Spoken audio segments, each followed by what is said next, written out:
കോയമ്പത്തൂരിൽ കോളേജ് വിദ്യാർത്ഥിനി തട്ടിക്കൊണ്ടുപോയി കൂട്ടബലാത്സംഗം ചെയ്ത കേസിൽ 3 പേരെ പോലീസ് കസ്റ്റഡിയിലെടുത്തു. പ്രതികളെ ഏറ്റുമുട്ടലിലൂടെയാണ് കീഴ്പ്പെടുത്തിയെന്ന് പോലീസ് അറിയിച്ചു. ബൽറാം നെടുങ്കാടി വിവരങ്ങളുമായി ചേരുന്നു. ബൽറാം, വിശദാംശങ്ങൾ.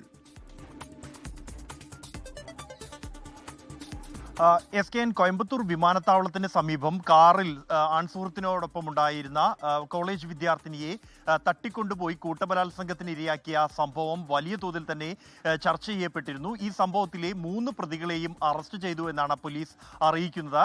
ഈ പ്രതികളെ പിടികൂടുന്നതിനായി പോലീസ് 7 പ്രത്യേക അന്വേഷണ സംഘങ്ങളെ രൂപീകരിച്ചിരുന്നു.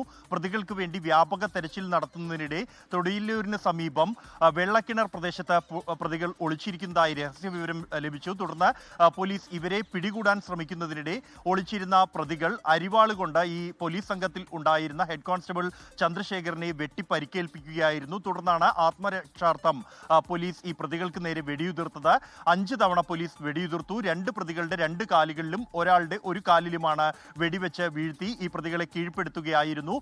പ്രതികളെ ഇപ്പോൾ ആശുപത്രിയിൽ പ്രവേശിപ്പിച്ചിരിക്കുകയാണ്. കോയമ്പത്തൂർ മെഡിക്കൽ കോളേജിലാണ് പ്രതികളെ പ്രവേശിപ്പിച്ചിരിക്കുന്നത്. പരിക്കേറ്റ ഹെഡ് കോൺസ്റ്റബിൾ ചന്ദ്രശേഖരനെയും ഈ ആശുപത്രിയിൽ പ്രവേശിപ്പിച്ചിട്ടുണ്ട്. പ്രതികൾക്കെതിരെ നേരത്തെയും ക്രിമിനൽ പശ്ചാത്തലമുണ്ട് എന്നും ഇവർക്കെതിരെ നിരവധി കേസുകൾ തമിഴ്നാട്ടിലെ വിവിധ പ്രദേശങ്ങളിലായി നിലവിലുണ്ട് എന്നുമാണ് പോലീസ് അറിയിക്കുന്നത്. ഈ 3 പേരുടെയും പേര് വിവരങ്ങളും പോലീസ് പുറത്തുവിട്ടിട്ടുണ്ട്. ഗുണ, സതീഷ്, കാർത്തിക് എന്നീ 3 പേരാണ് അറസ്റ്റിലായിരിക്കുന്നത്. ഇവർക്കെതിരായ തുടർ നടപടികൾ ഉടൻ തന്നെ സ്വീകരിക്കും എന്നും പോലീസ് അറിയിച്ചിട്ടുണ്ട്. SKN ലോകത്തെവിടെയായാലും ഏത് സമയത്തും 24 വാർത്തകളും ഓഗ്മെന്റഡ് റിയാലിറ്റി പാക്കേജുകളും എക്സ്പ്ലെയിനറുകളും വിശദമായി കാണാൻ ഞങ്ങളുടെ യൂട്യൂബ് ചാനൽ നിങ്ങൾക്ക് സബ്സ്ക്രൈബ് ചെയ്യാം.